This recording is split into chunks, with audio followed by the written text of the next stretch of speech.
Welcome to, this is the 348th meeting of the New York Comics and Picture Story Symposium. This is a weekly series that's been going on for a little over a decade of comics artists, comic writers, people who write about comics, people who curate comics, people who think about comics, and people are invited to speak for however long they choose about a subject of their choosing. This is a series founded by Ben Catcher, a cartoonist and educator. My name is Austin English. I'm also a cartoonist and educator. And I've been very, very thrilled to administer this calendar year for Ben. This is the final meeting of this season. And I think we've been really lucky to have 12 guests prior to tonight that I think really show different facets of what comics are, what they can be, what they might be, what's suppressed in comics, what's overrepresented in comics, et cetera, et cetera, et cetera. And I think we're really lucky to end this season with tonight's speaker, Faye, who I think is known maybe to people in comics for comics made, one published with perfectly acceptable press called Culture Guide, one that Faye self-published called Escape from Bright and Shining. Those are two very beautiful, just admitting one more person here. Those are two beautiful works of art in and of themselves that we would have been very lucky just to have Faye talk about for the hour. But I first became aware of Faye through writing and research she was doing about the intersection of cartooning and the fine art world. And I thought it would be great to have her speak on that for the symposium. And we're very lucky in the sense that she's been doing about 9 years of research on this subject. And we're going to get to hear kind of I don't want to put too much pressure on it, but maybe a culmination of some of that research or something that ties some of the research together tonight. So I think I'm very much looking forward to it. Faye's thinking on comics is something that whenever I encounter it, I'm always extremely interested in. It's always something I want to hear more on, and the symposium is a really great avenue to get to hear more about this. I am going to in a moment, just read a quick bio of Faye and then turn things over to her. But I'll just say, as I do every week, the symposium is really set up to encourage participation between the speaker and the audience. And it's supposed to, when the meetings were held in person, sometimes people would interrupt the speaker, and while that wasn't encouraged, it was in the spirit of the symposium for there to be a real engagement with the speaker. So as Faye's talking, I really encourage you to write questions into the chat. You can indicate whether you want to read them yourselves or you want me to read them, but that's to be able to get to your comment after the presentation ends. But there'll of course be time for questions asked, as the Q&A itself begins. So I'm going to read this bio of Faye, and then I will kick things over to her. Faye Kahn is based in New York from 2011 to 2017. She hosted a weekly music show on WFMU, an independent radio station located in Jersey City, New Jersey. During this time, she also created 2 risograph comic books, one self-published and one published by Perfectly Acceptable Press, and made countless animated gifs and illustrations for her Tumblr, Yex. She still occasionally makes appearances on WFMU. So without further ado, here is Faye. Thank you. Thanks, Austin. Hi, everyone. Thank you so much for asking me to do this. I'm really, really honored to be included in such a star-studded program. There's so many artists that were part of this that I've admired for so many years. So it's really an honor to be included in this bill or this repertoire of people. So I'm gonna share my screen and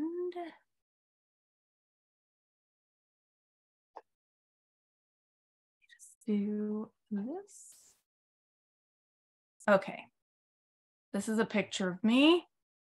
I'm going to start this presentation with an just like a little introduction to my work and talk a little bit about my trajectory. And then I'm going to move into a little bit more of a theoretical exploration about cartoon imagery and fine art that I've been thinking about for a potential essay. I thought when Austin asked me to do this, I thought I would use this as an opportunity to sort of like bounce some ideas off of you guys, because I've been trying to write this essay for a long time. And this was a good impetus for me to sort of organize some of my thoughts. But first, I'm going to talk about me and some of my work so you have a background for where I'm coming from. My name is Heather Faye Kahn. Everyone calls me Faye, though. I'm currently working as a motion designer in New York City. I grew up in a small town in central New York, and I studied film, animation, and video at Rhode Island School of Design, where I graduated in 2010. So after I graduated from RISD, I started making a lot of animated GIFs in Flash just for fun. And I would post them on my Tumblr. Around this time, I also started volunteering at WFMU, which I think it's a local radio station that I think a lot of comics people are probably familiar with a little bit. But it's an independent radio station. It's based in Jersey City. I started volunteering there, and I also started doing a show. I had done college radio at RISD and also at SUNY Binghamton before that. So I had some experience, and I started to use my playlist pages for my 3-hour pop show to exhibit some of my animated GIFs. I was, I just out of college. I was really trying to get a job. So I was trying to get my work out there in any way possible. So I animated these cute little GIFs and put them on my playlist page. This is kind of the major aesthetic influence for those GIFs. When I was a kid, I was really obsessed with this game called Kid Pix. My dad had an old Mac at the time, it was new, and he had this game installed for me and my brother, and I used to draw in it all the time. I was totally obsessed with it. So you can kind of see that the stamps, especially these rubber stamps, really just lodged themselves into my subconscious, and I accidentally kind of ended up recreating a lot of them in my early 20s when I was making these GIFs. I also think that the timing with a lot of these GIFs is really spastic and kind of early 20s. I also created a few merch items for WFMU in my time there. This is a sticker that I made for my radio show. It was called Hello Children, and it ran weekly from 2011 to 2017. So since this is the Comics Symposium, I thought that I would talk about my two risograph comic books. I have, these are like the two finished comic booklets that I was able to come up with. Finished as in like having somewhat of a storyline that I planned out and executed with some intention. I think that I didn't make more comic books because I found it a little bit unsatisfying when I was trying to tell a story and the drawings didn't move. I feel like I was trained as an animator and I was really excited by moving drawings, and comics were just like the drawing just sitting there after I made it just was like never enough for me in some ways, especially when I was trying to drive a narrative. But I'm a huge fan of comics, and I have been for my like whole, from being a teen until now. So I did make these two. I wanted to try to make a couple of them. I'm going to start with the first one. I'll talk about them, I guess, consecutively. The first one is called Escape from Bright and Shining, and I just self-published it in 2012. Here is a post from my Tumblr from 10 years ago that says, I don't know what self-publishing is, but I made 110 of these booklets. This was I was really excited. This was 2012. This is right when the risograph printing boom started in the comics world. I feel like it was kind of around then. I'm sure many people here know about risograph printing, but it's basically using a printer that uses these big drums of color in order to print like one layer at a time. So it's kind of this copy machine mixed with silk screening kind of technique. It's neither of those two things, but it's kind of gives that kind of vibe. And it's also fairly cheap to produce. So I was really excited about doing this. The style of this, or the impetus for creating this particular zine was in 2011, I went to the New York Art Book Fair for the first time. I had never been before, and this really, really blew my mind. I went to help a friend of mine who was tabling for an architecture publication that she was working for, and I was just there to help her set up and stuff. And I was really just floored by like the dazzling designs, like just all of the graphic design that I was surrounded by at the art book fair. I was really attracted to this kind of like Swiss design. Yale School of Design at the time was really using a lot of primary colors and this kind of like really stark white backgrounds. I just thought they were really, really fascinating. But unfortunately, when I opened the books, there was just like text, and the text was like totally impossible to understand unless you like knew a lot about the subject.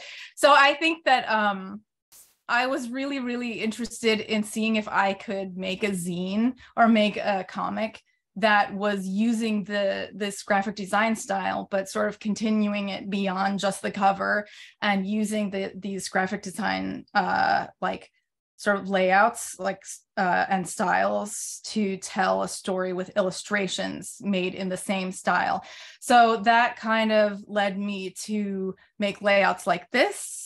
I think you can clearly see, like, I was a really big fan. I am a really big fan of Lawrence Wiener's work. He was like the bottom left two panels here. So I was, it was really important to me with this zine that I sold it at the PS1 book fair, because I really wanted to like blend in with all these other art books. And so I happened to know somebody who was working on the Printed Matter website at the time. So I like was able to sneak in there and get a table in the zine tent.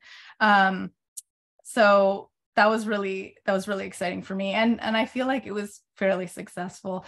This is just like another slide to show the influences in style.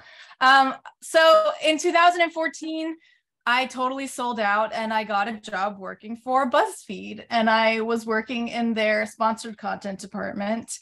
The first thing that they had us do was I was tasked with making like custom gifs, custom illustrated gifs of popular reaction gifs that were used all over the internet. So we could use these in sponsored posts that were paid for by an advertiser, because obviously you can't use a Seinfeld gif in like a sponsored post because you don't have the rights and stuff. So I made a whole bunch of stuff like this with, another animator who was hired to do the same thing. It was really fun, but I think that a lot of corporate clients didn't really want to go with the illustration route. So I had a lot of free time at this job because my skills were not really needed. So I had so much free time. I was really underpaid, but I had a lot of free time, and I had a Cintiq, which is, like the drawing tablet at work. So I made tons of GIFs at this time, animated GIFs that I posted on my Tumblr account. And because of this, I was able to sort of garner an audience on Tumblr of about like 13,000 followers or so.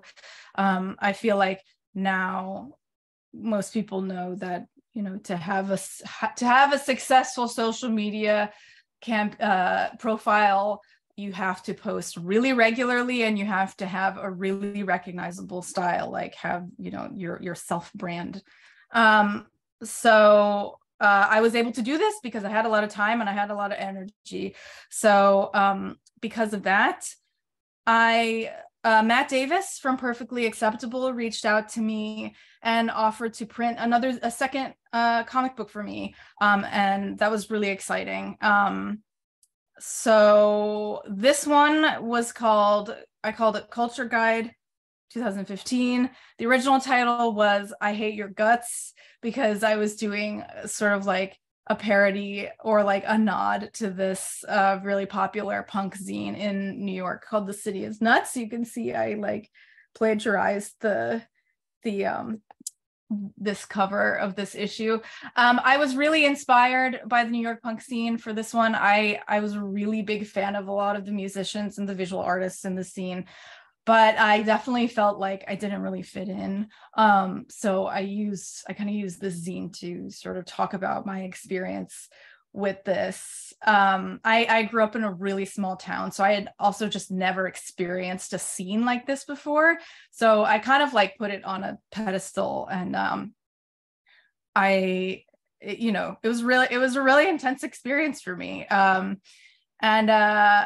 So this one, you know, it's punk, so it's a little bit more 80s looking than the last comic. But I also think that something that I really like about this one is that I think it's kind of a good time capsule for Bushwick at the time. This is Broadway. I think anybody who's been to this area of New York can sort of recognize this scene. So after that was in 2015. In 2016, I did a little bit of work for Pitchfork. So I was trying to save up money, just working in motion design, so that I could take some time off to realize the ultimate vision I had for my animated GIFs and comics, really, which was to make a pilot episode for my very own animated TV show. But I thought, you know, I need to have time, so I'm going to save up money, and then I'm going to take 6 months off, and I'm going to do it. So this is just some things this is just a hodgepodge of some things that I did 2016. I also worked for the Free Music Archive for a little bit. It's a sketchbook page in here, and there's a GIF, just miscellaneous things. So I had a friend who ran a youth hostel in Hong Kong, and I knew that she rented apartments in the building to artists. So I asked her how much it would cost, and she gave me a really cheap price. So I flew to Hong Kong, and I isolated myself in a tiny apartment to try to focus on making this video. This was like what my vision was for my pilot episode. Turns out it's really, really, really hard to do something like this, and almost impossible to do something like this by yourself. So I totally burnt myself out making this, to be completely honest with you. And I have since then I haven't really had as much like artistic output. But I did complete this project, and I'm happy that I did it. But yeah, it was, I think I put a little bit too much importance on this, and I just could not do anything after that. So we're not going to watch this whole thing because it's like 5 minutes, but okay. So now I kind of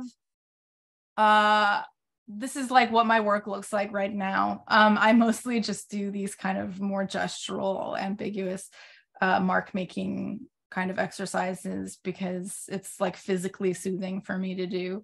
Like the more comicsy stuff is a little bit harder for me to like have fun with these days, but I don't know, I'm still doing stuff like this. But I never stopped thinking about comics and animation, and it's still a big part of my life. I mean, my job is a motion designer, so I'm always thinking about things moving in space and telling stories with images. I'm going to click this link.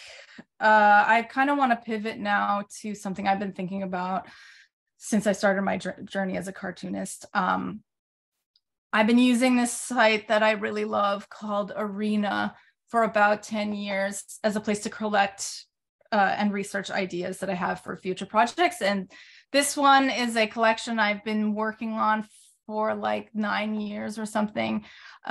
These are all examples of cartoon, vernacular, and fine art is what I've been calling it.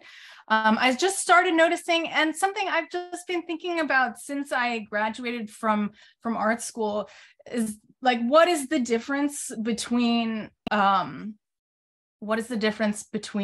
illustration and fine art when so much fine art is using illustration language?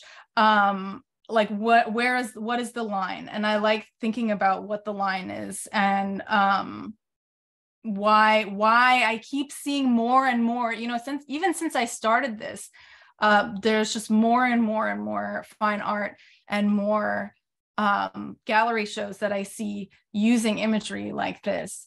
So I want to kind of explore some of this with you and see what you guys what you guys think. So let me go back to my presentation. Here we go. This is a painting by Nicole Eisenman, who is represented by Hauser and Wirth, which is a very big gallery, a Swiss gallery, I think, blue chip, I guess you call it. I think this painting, it uses like really similar imagery to a lot of contemporary illustration, but it's at a much higher price point. So I'm wondering, it makes me think, like, fine art is taking vocabulary from illustration and comics more and more, as I said, but in digital spaces, like on my desktop or on Arena or on just like on the internet anywhere, it becomes harder and harder to tell what's an illustration, what's a painting, what's an NFT, what's a fan art, because we're all using the same language. It used to be that if you saw cartoon styles on a t-shirt, for example, it would be unquestionably a lowbrow product. It would be something for children. But now, as you can see, these are like, both of these shirts exist on the internet right now, and you can like spend either $751 on this product, or you can spend $24.99 on it with it's the same characters, right? So like the Flintstones, not only do they like travel from time from like the Stone Age to talk to us, they also like freely travel between classes. Like, apparently there's also like a DC comic about the Flintstones that's a social satire. So they're even doing like they can just go wherever, like, whereas like someone like you and I, like, we can't move this quickly between, having being worth $24.99 or $750 so fast. But this like kind of flattening of culture is not a new concept, of course. Literary critic and theorist Frederick Jameson noted the lack of division between high and low culture in 1991. And I know that, other theorists have talked about it even before that in the 80s, because, you think about pastiche and, the deterioration and the meaning within symbols has been happening for decades. And comics artists have been talking about this for decades, right? So like this is a really popular artist, Takashi Murakami. He talked about this in his Super Flat exhibition from 2001. He said that the term super flat refers to the two-dimensionality of the Japanese graphic art and animation, as well as the shallow emptiness of its consumer culture, right? So that was in 2001.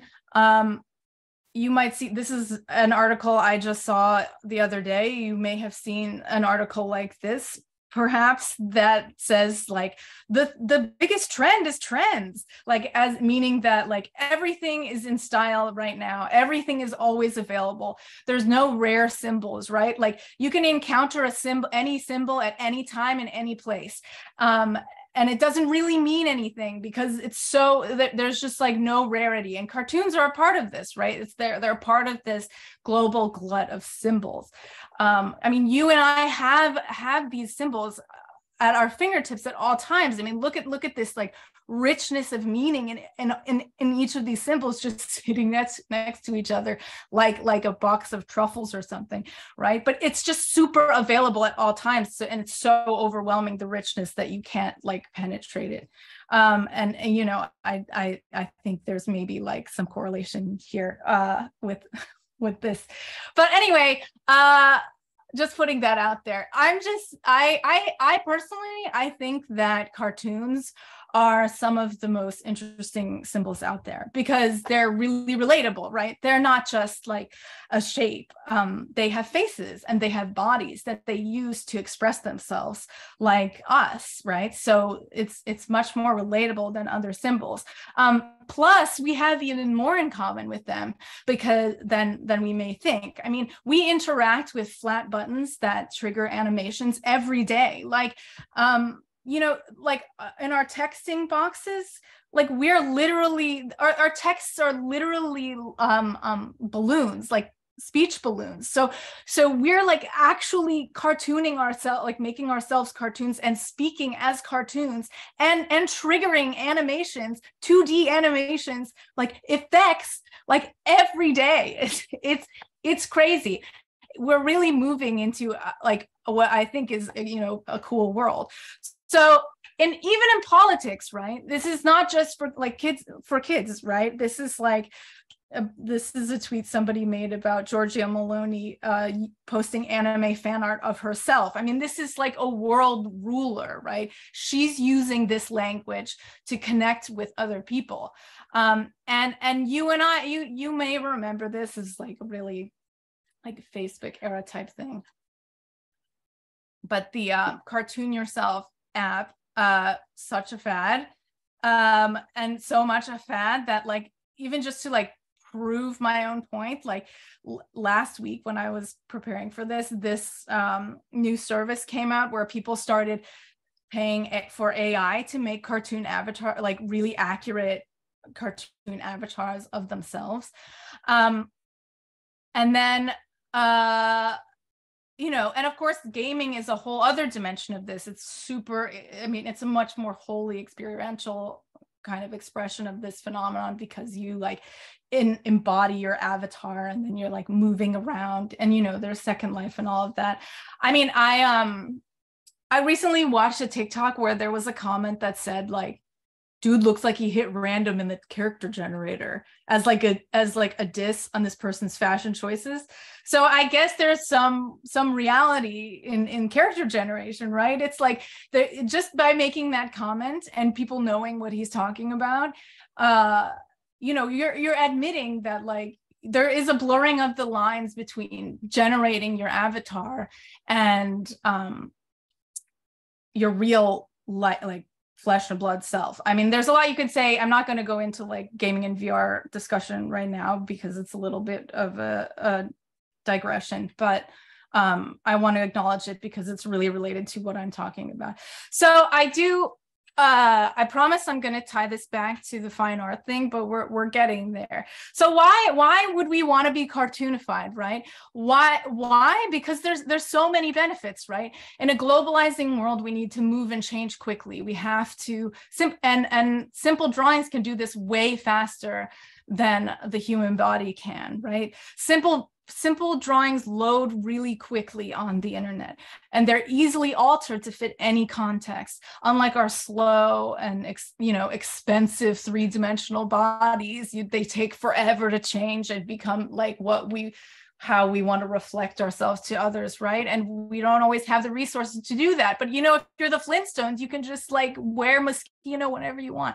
So there's also like this lightness, you know, there's multiple kinds of weightlessness happening, I think, with cartoons, right?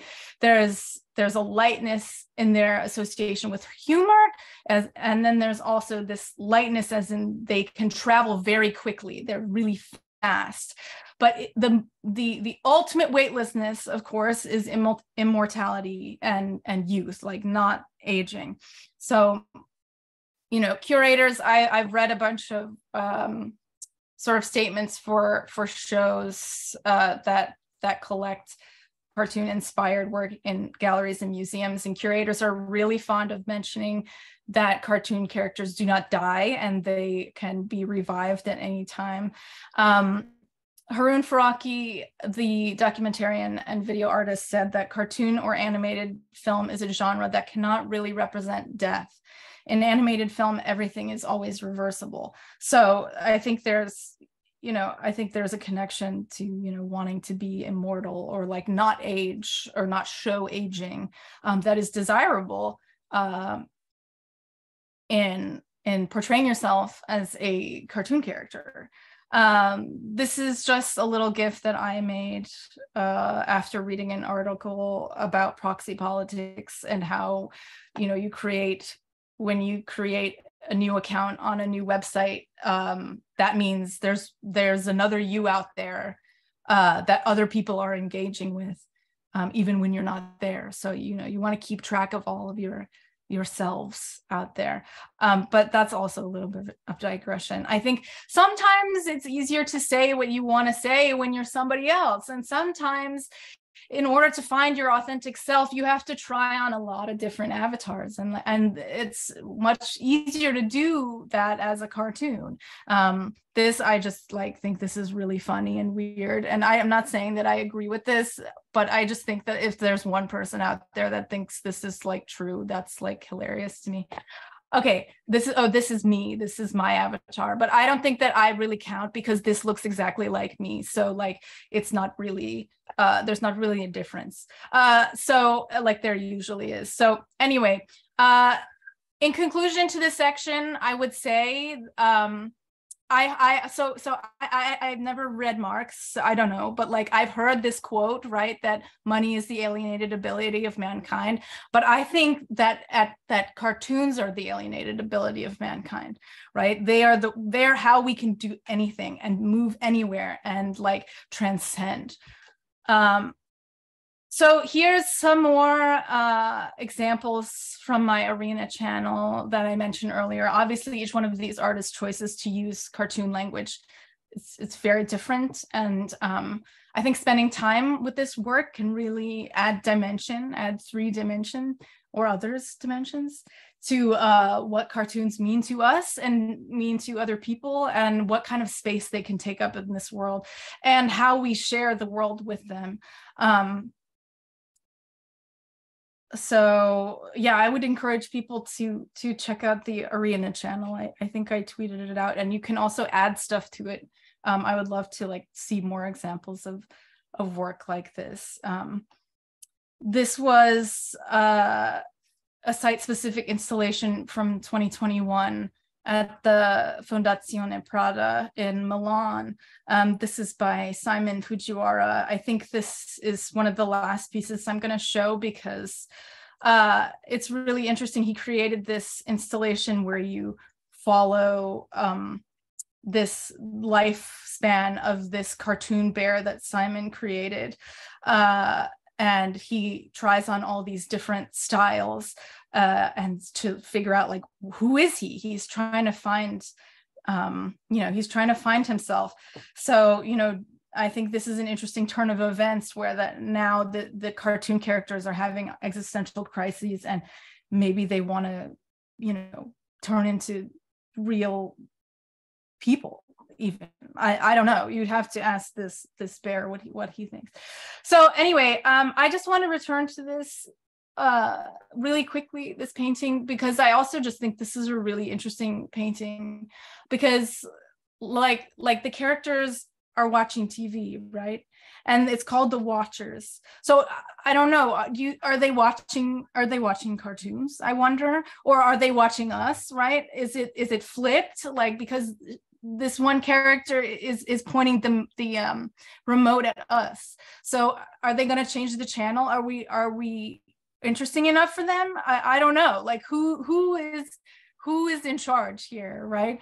Are we getting boring? I mean, artists respond to the world. I think I want to conclude by saying that, artists respond to the world around them, and our world is being invaded by cartoon characters, and we are cartoonifying ourselves all the time in so many different ways. So it makes perfect sense that this many artists, and even more and more and more we're going to see, are going to be using this kind of language in order to express themselves. And this is my final slide for you today. This is this Foxtrot comic I had it cut out. It's from 2002. I had it cut out and put on my bedroom wall when I was in high school. So like, I've been thinking about this stuff for a really long time, I guess is the point of that. But I think it's a really interesting comic, right? Because it starts out where, you have this really like well-shaded drawing, and it like becomes less and less and less and more. And the last panel, it's like two-dimensional. And the mom says, wow, Paige's drawings are really improving. And the dad says, I'll say this last one's practically a photo. And I think I thought that was funny and really meta, but you know what? Now it is a photo. She really was getting better, right? We live in this world now. And look at this, and here's this Philip Guston painting that who knows how much that sold for, and from 1979, that looks exactly like Paige's drawing, right? So she's a fine artist. So yeah, that's I guess that's the talk, and thanks so much for listening. I'm curious what you all think. Well, that was, can I just ask you to stop sharing the screen so we can go into the, Thank you so much, Faye.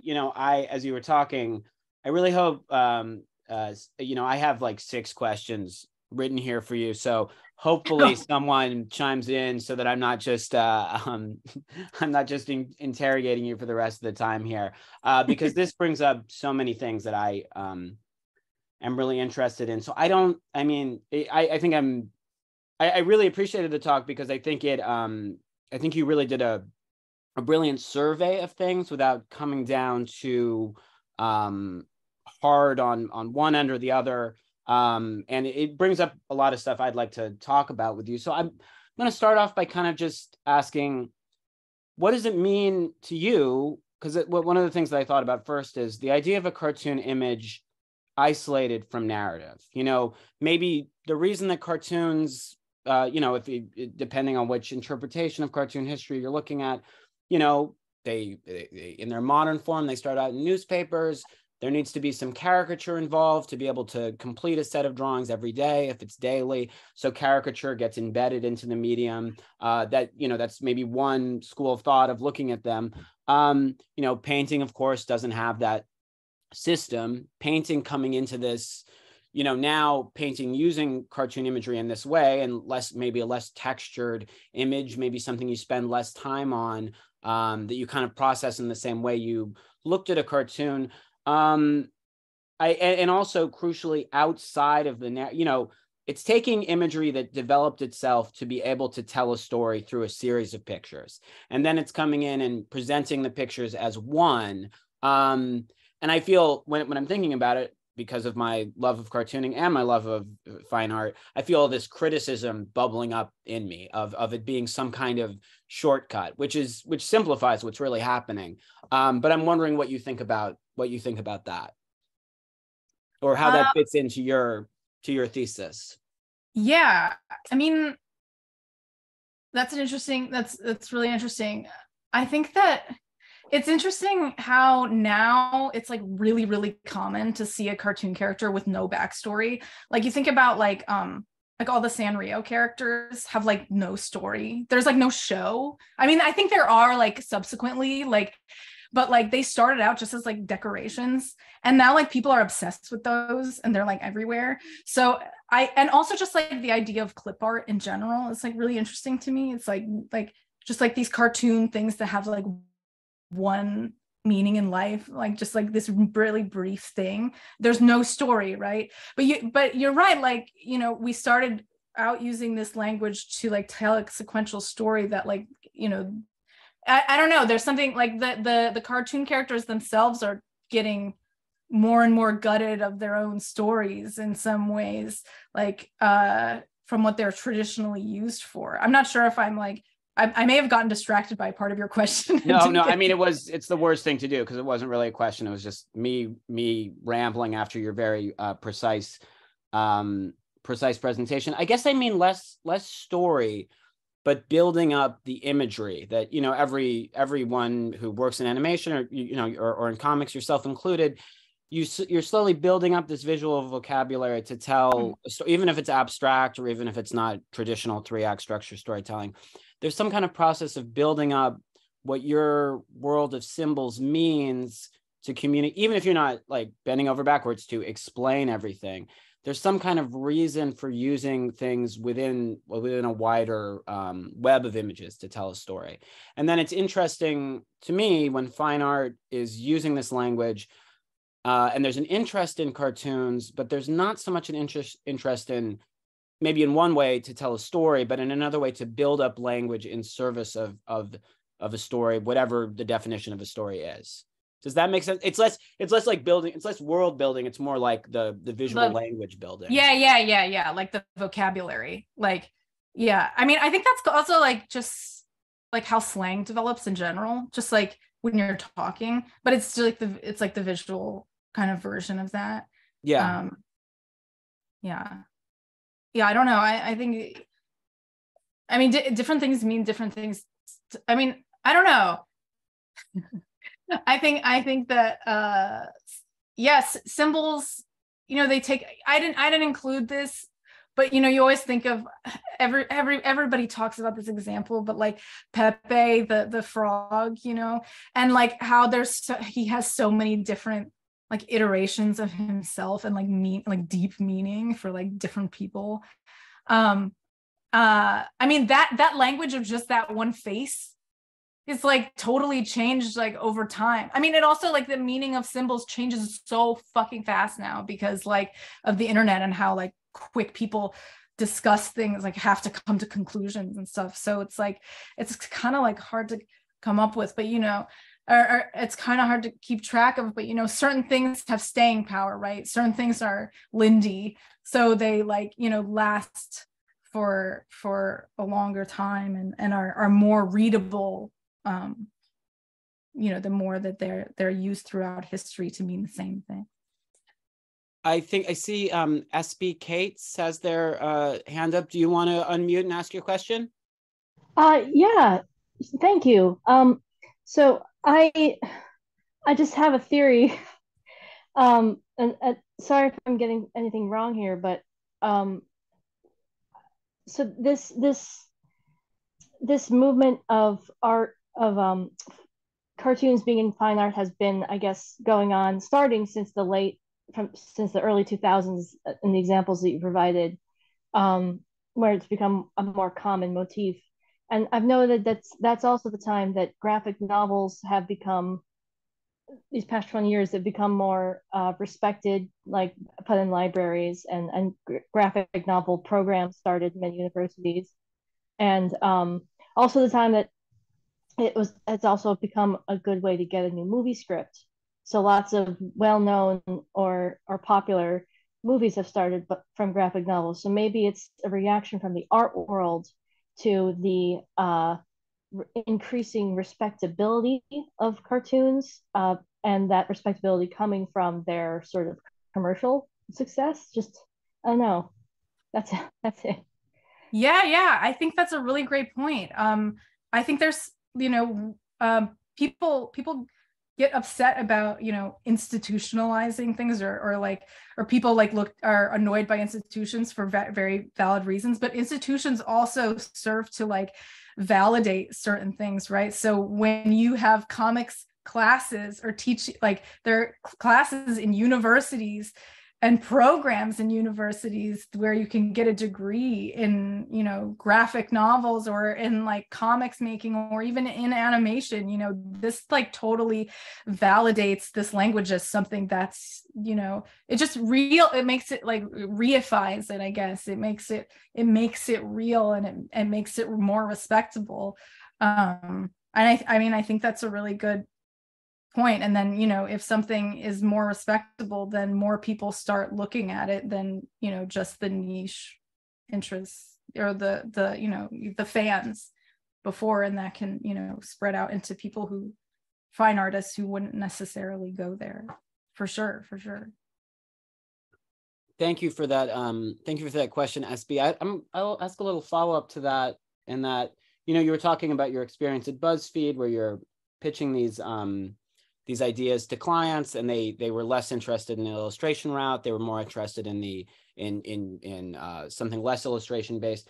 And I wonder if maybe some of this has to do with, I'm kind of interested in your thoughts on illustration today, since you've worked in illustration. Do you think, I wonder what kind of avenues there are for people pursuing illustration as their main artistic expression or career versus maybe 10 years ago. Because you see less and less. I mean, here's BuzzFeed hiring people to do something specific with their own visual work, but it's much easier to use photographs, and that's across the board. You see less and less illustration. So maybe people with an illustration sensibility are more inclined to, if they're not inclined necessarily to work as straight up cartoonists or animators, maybe they're more inclined to go into fine art and use that kind of imagery. Oh, yeah. I mean, I think that literally happened to me. Like my job, I don't do any illustration. I don't do any drawing for my job anymore. I do motion graphics, and I love working in motion graphics. I love After Effects. That's like the main software that I use. But I am like just only moving shapes and photos around. I mean, that's my entire job. I don't do anything. Because most clients don't really want that look, or it's just like a very specific thing, like you said. But for me, drawing is like much more precious of an activity, and it's also protected from having to like sell it to somebody, so I can like have it be like my private thing and not have comments from other people trying to like change what I'm doing. So I feel like for me I really flourish, I think, in this change, because I'm keeping my drawing practice to myself and it's mine.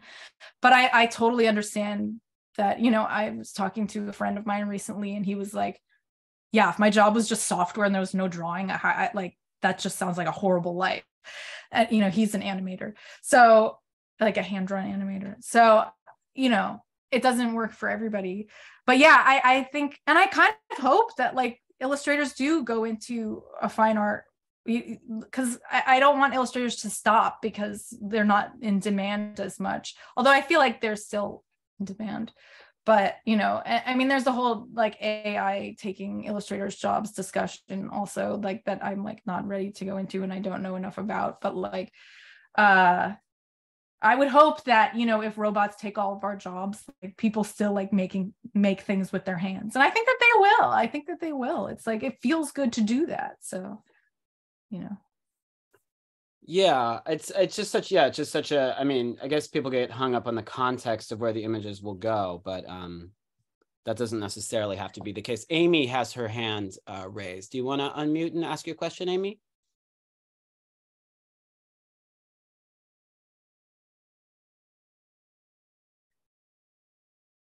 Hey, Amy.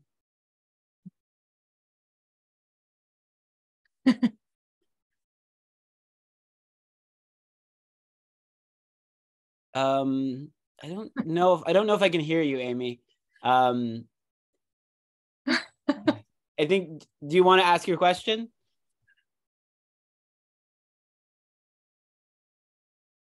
You should be unmuted.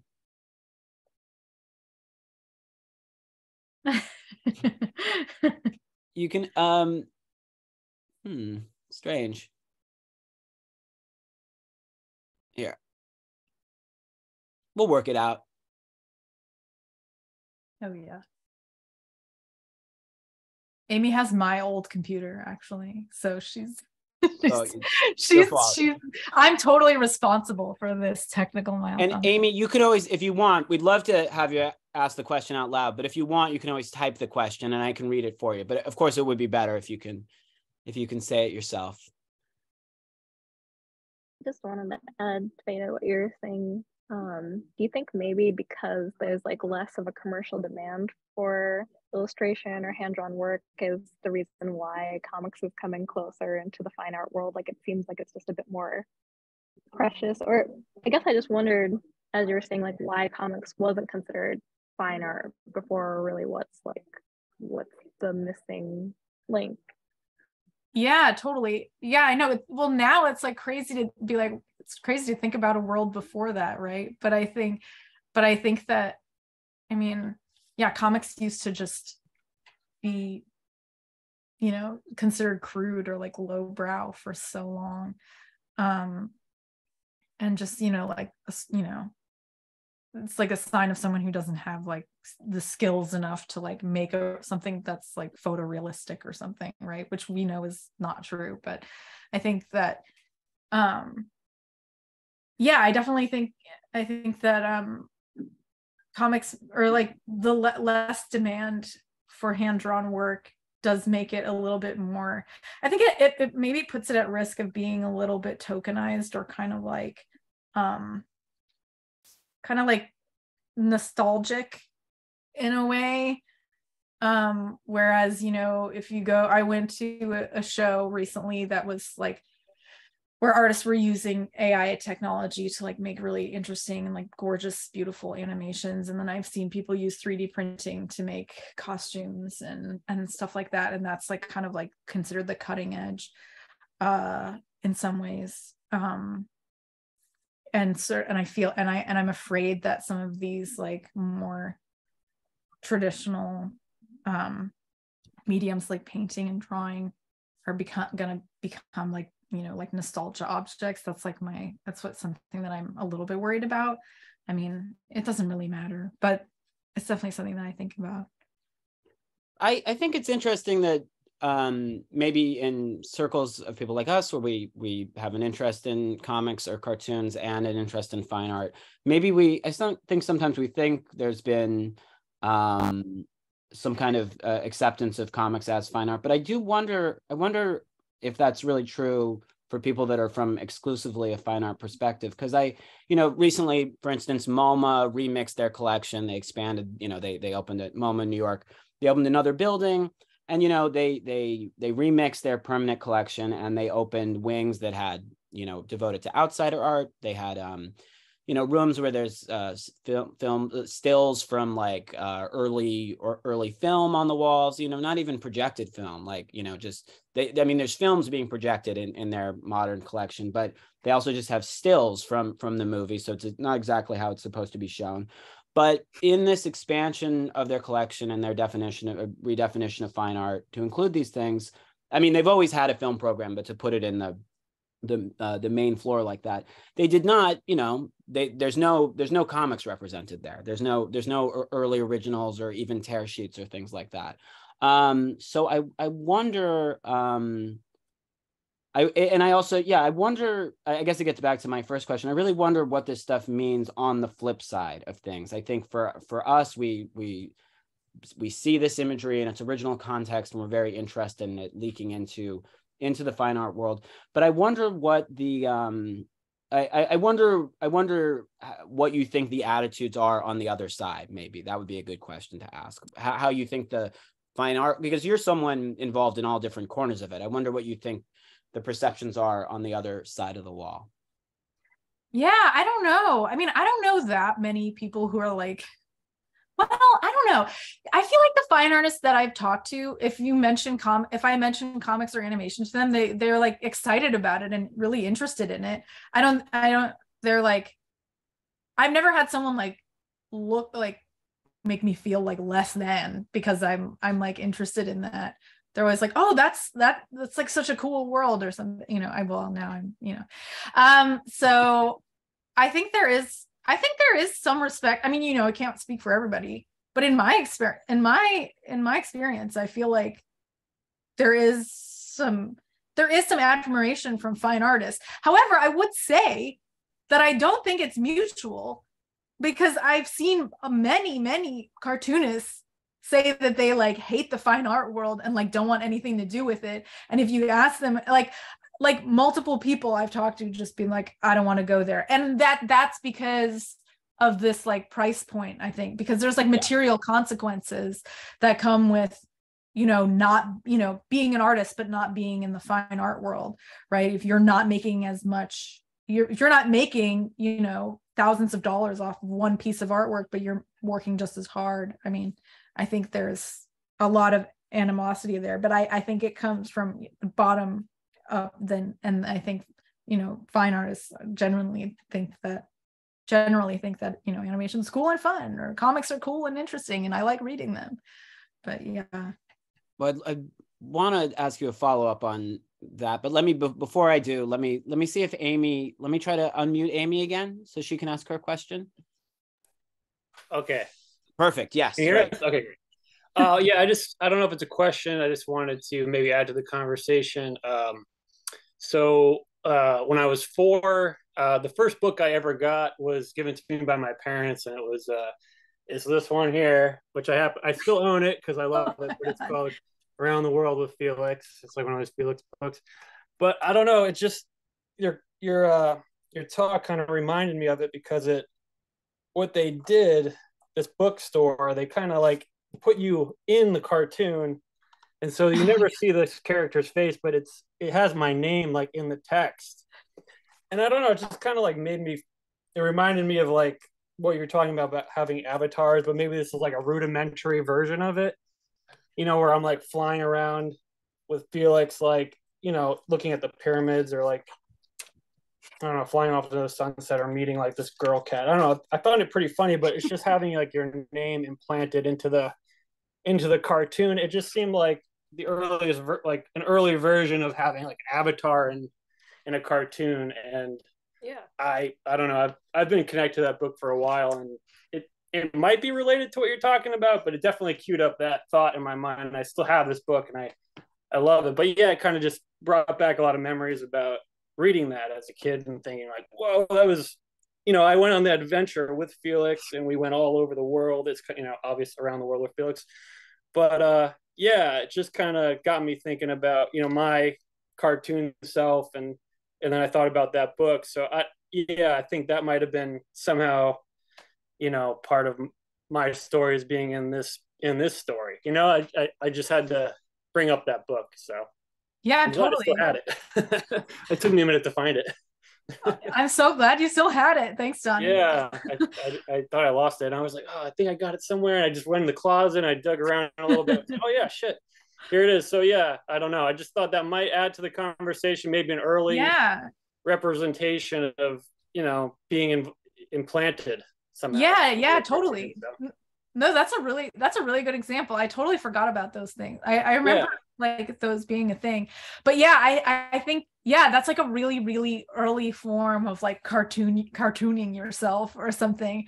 But it like really, like you still have this book, right? And like you've had it for the first book I ever got, and somehow, I mean, it's even got like crayon drawings on it.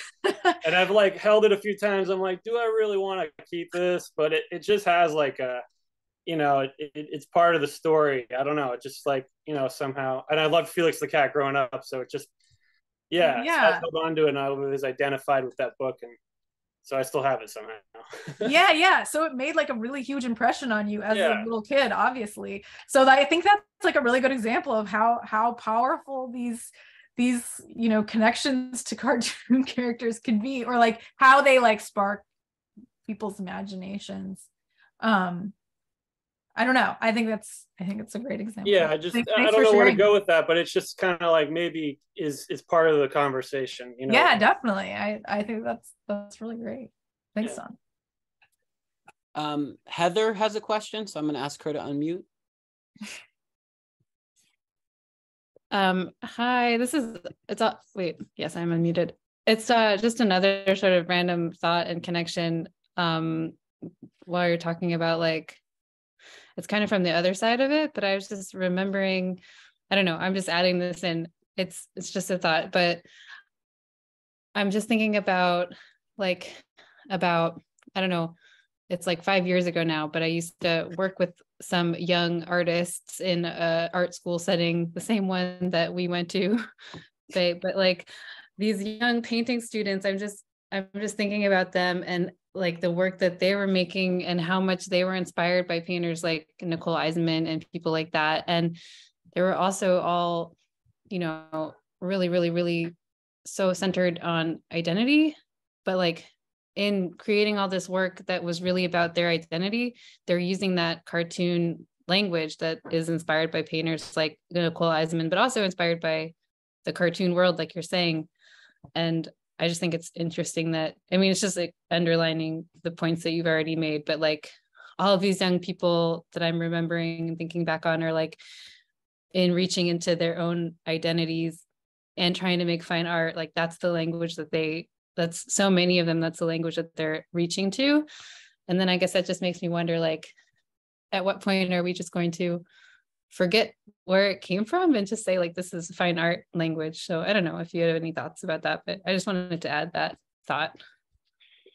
Yeah, totally. I mean, I think that, yeah, I definitely think at some point we'll probably, I mean, just like anything, I guess, it will just become like, you know, a normal thing to, or a normal language to use. I mean, I guess that is kind of like what my point is that it's like, you know, it used to be really separated and now it's so hard to tell the difference. It's harder and harder to tell the difference. So I guess maybe I'm kind of tracking that progress. Can I follow up on that though? In that, okay, if maybe we don't remember where this language comes from, and it, you know, whether cartoon language is used in paintings or it's used in comics, it's all, you know, it's all humans making this language. So it's not necessarily taking it from, you know, just people expressing themselves with this language. It's maybe the format doesn't matter so much, but, you know, maybe the introduction of this kind of language into fine art happens with pop art, and maybe most clearly with like people like Lichtenstein. And so where do you know, because there are a lot of people creating their own, you know, using in this style that you're talking about now, coming up with their own kind of cartoon type characters or ways of painting. But there's also people who are doing appropriation and taking existing imagery. And of course, you know, for instance, you bring up something like Pepe. We were lucky last week to have the person who first published that, you know, when it was before everything that happened, speak to us. But that's, you know, this global phenomenon known throughout culture now. But so that's something that maybe contemporary painting needs to, or of course would comment on. And so maybe you wouldn't say it's appropriation in that, it's this shared imagery that all mediums are going to comment on to some degree. But then, of course, there's people that are like, oh, this imagery I'm seeing looks great. I'd like to use it in my painting and have it on a spectacular scale. And of course, you know, there's things in between that, you know, where there's some dabbling in that, and then there's some legitimate commentary.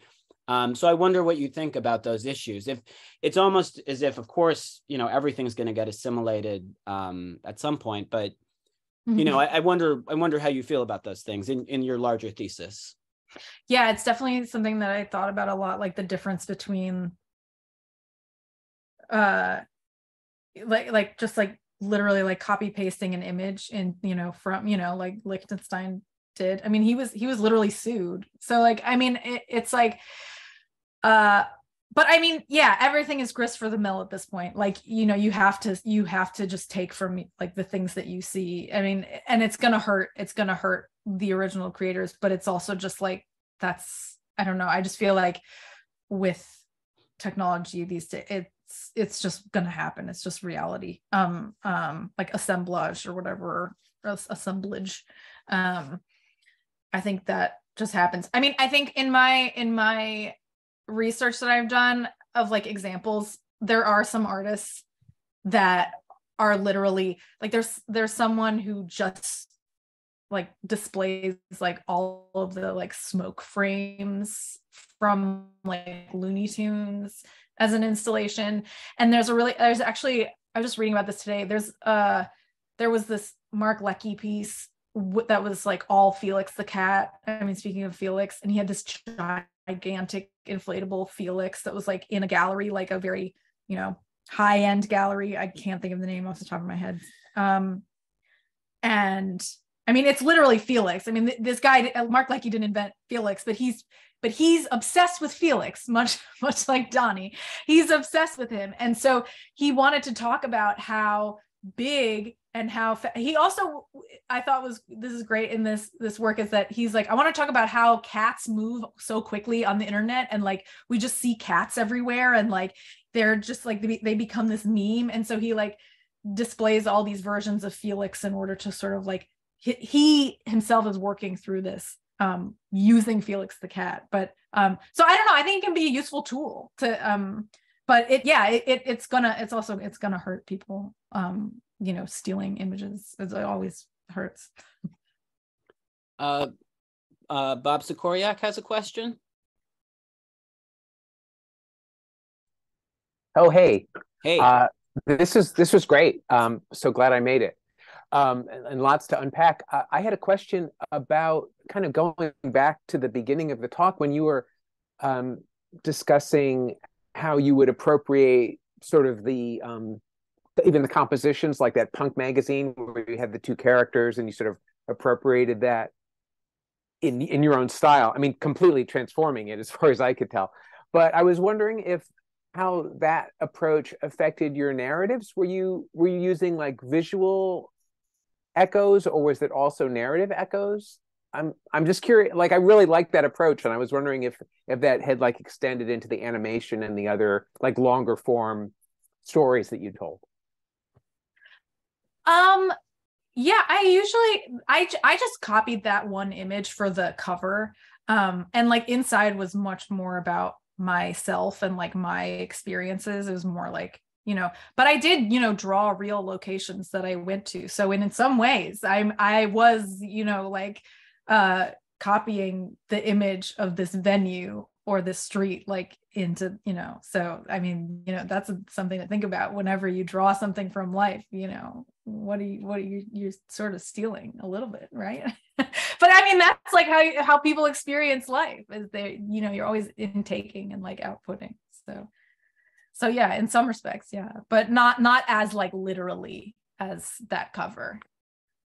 Yeah, I would never call that stealing, but I know what you mean. yeah, inspired by. I saw a question from Diana, but then your hand. Do you still want to ask a question, Diana? Yeah, I can try to. It's just my notes. I was like typing ideas, and now it's like just a lot of random things, and I'm trying to find my point. I think what I wanted to mention was I come from particularly mostly a fine art background, and when I was in grad school, the concept came up a lot that in contemporary art, and probably always, artists are often creating their own indexical language, and that is completely subjective to their own experiences and also how they relate to culture. And that idea kind of comes up for me in that I feel like the obviously there's the pop culture, the pop art aspect of the art history that artists are fed, right? And has been, it's like this continuum of the canon of art history, which kind of influences what is acceptable as something that can be imaged in a painting. So that the idea that cartoons are used as language visually is, you know, it's accepted. So where does that then kind of like go to? I'm wondering, and maybe this isn't necessarily a question, but with that idea that every artist is creating their own unique index, it's often hard, and this is something that comes up in critique a lot, to understand the things that are super, super specific. And I wonder if the use of cartoons is actually this attempt at some sort of depersonalized universality or something like that, because it feels maybe in line, those comics people can tell me that I'm wrong, but feels more in line with that idea of like a universal symbol, or an attempt at a universal symbol or something like that. Yeah, totally. I think Austin kind of said something like that, where when we were talking about the like just like developing a lexicon, or like developing or how a symbol is formed in the first place, right? So yeah, I think that, I mean, this is going to get really philosophical for a second, but it's like, if, what one symbol means to one person doesn't necessarily mean that it's going to mean the same thing or have the same association for the other viewers, right? So like, but then does it matter? I mean, this is like, like an ultimate question, and like just people, artists, art making, and like how people see their art, and like what's important that the viewer receives from it. But yeah, I think that cartoons and cartoon language like can be really helpful, and it can be like a toolbox that artists can use, that it's like fairly reliable to like draw like a star shape, and like you can see that and be like, that's an explosion. Like, yeah, like I feel like it is pretty safe. It's like getting safer and safer to just like use that imagery. But a different explosion will remind us of different things depending on what it looks like, or it's how it's drawn. Yeah. It's interesting though, because I think this idea, I think about the idea that that the person asking the question just expressed of, and I'm probably not phrasing it exactly correctly, but in fine art, there's this canon that's more, there's constantly going to be ideas about how the canon has changed, or criticism of the accepted canon. But there is kind of this path of what's thought of as the buildup of where we're at now. And comics have always been outside of that. And I've always thought that what will happen now is that there's a certain idea in fine art of what cartoon language is, but then you might flip through some, I've noticed people that are more interested in fine art do this. They'll flip through some comic that, might just be by some guy who's like a hack, who just like hacked out things every month. And his expression is very more outsiderish, but might not be that noteworthy within comics. And it almost becomes, I mean, this is where kind of related to the appropriation thing that I get, it makes me kind of nervous, even if that's a conservative reaction. But there is this treasure trove of imagery that's been excluded from the fine art canon, and excluded is almost too strong a word, maybe just not on the same track. But there's so much drawing that's been made for comics that and there's so many different varieties of style in it that I think in a good way could be really shocking when introduced into fine art. But I guess that gets back to my initial question of like taking these strange kinds of styles of drawing and then like bringing them in almost like a shock to the system way very suddenly into the culture of fine art. And I do feel that fine art has this kind of attitude that it's like, well, of course this has to happen, and of course this can be used, and of course this can be put in dialogue with other things. And that's not incorrect, but it also, I don't know, there's something about it that seems to miss the slow. I mean, comics look very quick, but they're also, they build so slowly too. So those are all, yeah. I mean, I think the canon of what the accepted history of what drawing can be and what's been in mediums like animation or video game art or tattoo art, I do think them being merged has good qualities and bad qualities. Yeah. I think it's a very complicated relationship for sure. Sure. Yeah. I guess we can. If anyone else has another question, I'm happy to ask it after. I might just ask you.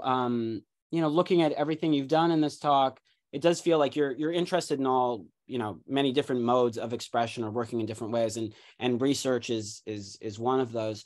Where do you see a path of congealing these things together for yourself, or are you? Where do you see going with these ideas and just with your own art? Yeah, I mean, that is the question. I don't know. I ideally I would like to merge them. I think that I've always been interested in talking about complicated topics using less complicated visuals in order to like make inaccessible things more accessible. But some things are just really complicated and it's hard to make them accessible. So I don't know. I think I think like no matter what I end up doing next, like all of these things are definitely influencing it, and I'm like really eager to like dip into all of these different things, or like I don't know, use the knowledge that I have from, you know, doing all these different practices. I just need to like find motivation to do stuff. It's like the main problem is just like making it fun for me. Like I think my major battle right now, and something that I just like, I really want like make whatever I make or write or like whatever I do, like I need it to be fun for me, and I need to like find where that is, because a lot of the stuff that used to be fun for me is like feels more like work now. So I think like it has to start from a fun place, and if there is like boring stuff that comes later, that's fine, but like I need to be able to like have it be fun. So that's kind of my mission right now. Does what you do with WFMU reflect back at all on like the, you know, working as a DJ there and working with people's expression in that way? Does that mix into it, or does that feel very separate to you? I mean, I think that it probably does. I think it probably influences it like subconsciously, maybe. I don't think it's like explicit, but I mean, I'm definitely exposed to a lot of visual artists that I would not necessarily have found out about because of like album covers. Like I found out about so many great artists that I never would have known because of music that I found. But also there's just like certain, you know, like, yeah, when I listen to music, it like you know, invariably like influences like what I'm doing. But I think my radio show is just more me just really enjoying other people's art, and like just like being hey, I really love art, so I'm trying to show you more of it. I think that's like that's like what's fun about it for me, or like what I'm getting out of that more so. Well, thank you so much, Faye. This was, I love this, and I could keep asking questions about it for a long time, but I really, really appreciated your presentation and the questions that people asked. I really want to say thank you to a lot of the people that have attended these talks throughout the season. I will put in the chat now, if you give me a second, just a link to the page where Faye's talk is going to be archived later, and where talks from throughout the season are. And this is our last meeting of the calendar, but we will return on January 24th with the artist Victor Cairo, and we will actually have the calendar of all our events for that season coming up very soon. So thank you again so much, Faye, and thank you to everyone who asked questions. Yeah, thank you so much. This was awesome. And thanks everybody who asked questions. Yeah, thank you. It was great. And see you guys next season. Bye.